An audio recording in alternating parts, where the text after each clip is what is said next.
मेरी भतीजी है श्रेया यादव, जिसकी कैजुअलिटी हुई है। तो क्या पता लगा आपको, क्या जानकारी मिली? देखिए, मुझे अधिकृत तौर पे तो ना कोचिंग सेंटर से कोई जानकारी मिली, ना प्रशासन या पुलिस की तरफ से कोई फोन आया।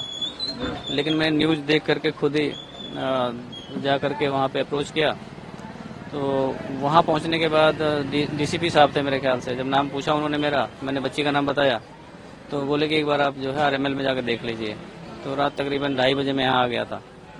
तो मोचरी में 3 बच्चों की डेड बॉडी रखी थी, 2 बेटियां थी और एक लड़का था।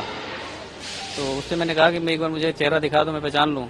तो बोला सर ये पुलिस केस है, हम दिखा नहीं सकते। फिर बोला एक पेपर है मेरे पास, आप उसको देखना चाहें देख लें। तो उनमें 3 बच्चे थे, एक श्रेया यादव भी नाम लिखा हुआ था। तो फिर मेरी इतनी हिम्मत नहीं हो रही थी मैं उसके अंदर जाकर देखूं भी, मेरी स्थिति ऐसी नहीं थी। फिर मैं बाहर आके गाड़ी में बैठ गया। फिर सुबह तकरीबन 6 बजे 6:30 बजे के बाद दोबारा गया मैं। तो मैंने कहा भैया आप तो दिखा दो, रात में तो आप मना कर रहे थे, रात में नहीं दिखा सकते। तो बोले अभी जब तक पुलिस नहीं आएगी, आईओ नहीं आएंगे, तब तक हम नहीं दिखा सकते। तो मैंने कहा चलो कोई बात नहीं, इतनी बात मेरी इनसे हुई। आपको जैसे आप टीवी देख रहे थे, क्या आपको जानकारी मिली जब आपने देखा, क्या था मतलब अराउंड? हाँ, कितने मैंने बजे का समय था मैं जब न्यूज देखा तो तकरीबन 11:15 का समय था। मैं खाना वाना खा के उसके बाद बैठा तो मैंने सोचा न्यूज देख लूँ। तो उसमें ये आ रहा था कि राव आईएएस स्टडी सर्कल के बेसमेंट में पानी भर गया है और रेस्क्यू ऑपरेशन चल रहा है और बहुत सारे बच्चे फंसे हो सकते हैं। करीब 20-22 बच्चे बाहर निकाले गए हैं। तो उसमें फिर कैजुअलिटी की एक आ गई खबर कि एक बच्ची की कैजुअलिटी हो गई। फिर मैं 5-7 मिनट बाद 2 बच्ची की कैजुअलिटी आ गई। तो चूंकि एडमिशन मैंने ही कराया था तो मुझे पता था कि उसी में है। फिर मैं मुझसे नहीं रहा गया, मैंने कहा कि अब मैं जाके देख के आता हूँ।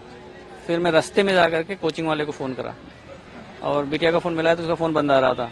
तो कोचिंग वाले को फ़ोन मिला, एक बंदा आ रहा था, एक दूसरा नंबर मैंने मिला, दूसरा मिल गया डीपी सिंह कोई है। तो डीपी सिंह से मैंने पूछा, मैंने कहा कि क्या आपके कोचिंग में इस तरह कोई घटना हुई है? बोले हाँ हमारे कोचिंग है, रेस्क्यू ऑपरेशन चल रहा है। तो मैंने कहा मेरी बिटिया का एडमिशन हुआ है श्रेया यादव, क्या वो भी तो नहीं है इसमें? तो बोले सर अभी नाम तो नहीं बता सकता, पर 2 कैजुअलिटी हुई हैं, 3 कैजुअलिटी हुई हैं, 2 बेटी और एक बेटे की हुई है। मतलब बहुत ही मिसमैनेज लग रहा था। तो मुझे लगा कि पहले मैं जाके पीजी में देख लूँ उसके, क्योंकि पीजी मैंने दिलाया था, मैंने रखवाया था। तो मैं पीजी में करीब 1 बजे पहुंचा। तो 1 बजे जब पहुंचा वहाँ देखा तो उसके रूम में ताला लगा हुआ था। तब मेरा डाउट और हो गया कि फ़ोन मिल नहीं रहा है, रूम में ताला लगा हुआ, रात 12-1 बज रहे हैं, तो अगर होती तो यहीं आती। फिर मैं दोबारा वापस आया, वहाँ डीसीपी साहब से मैंने पूछा तो उन्होंने बताया कि आप एक बार आरएमएल के में जाके मोचरी में देख लीजिए। तो मैं करीब 2:30 बजे से यहाँ हूँ रात। जी कहाँ से हैं? कौन सा वाला? जी आप कहाँ से हैं? बच्ची की उम्र कितनी थी? मैं मूल रूप से अम्बेडकर नगर डिस्ट्रिक्ट है, पहले वो फैजाबाद अयोध्या था और अभी अम्बेडकर नगर है। और वो मेरी भतीजी है, श्रेया नाम है उसका, और मैं यहाँ गाजियाबाद में रहता हूँ खुद। तो कितने महीनों पहले कराया था आपने? और 4-5 महीने हो गए, मई जून में एडमिशन उसका कराया था मैंने। अभी क्या माता पिता को बता दिया कौन कौन परिवार से आ रहे हैं? नहीं, आने का तो कोई नहीं आएगा परिवार से जो अम्बेडकर नगर में है। यहाँ पे मेरी सिस्टर रहती हैं और मेरी धर्मपत्नी खुद हैं। बाकी जो मेरा और सर्कल के लोग हैं, मेरा भतीजा रहता है, तो लगभग आधी फैमिली यहीं है, वो सब लोग आ रहे हैं।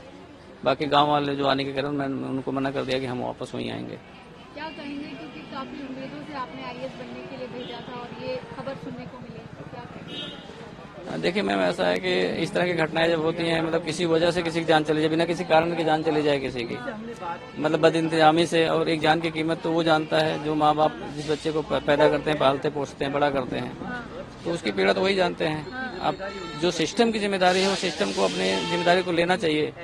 और प्राइमा फेसिया मेरी ये डिमांड है कम से कम कि जो कोचिंग के ओनर हैं उन पे गैर इरादतन हत्या का मुकदमा जरूर दर्ज हो, ताकि जितने और कोचिंग सेंटर्स हैं, चाहे मानक से बनने या नहीं बनने हैं, ये तो बात का विषय है, लेकिन कम से कम वो उनकी अपनी जवाबदेही ये हो जाए कि अगर मेरे से कोई लापरवाही होती है, मेरे सेंटर में कुछ ऐसा होता है, तो पहली जवाबदेही मेरी हो जाएगी। तो इसको रोका जा सकता है और रोकना चाहिए। ये देश का नुकसान है, कोई किसी एक का नुकसान नहीं है।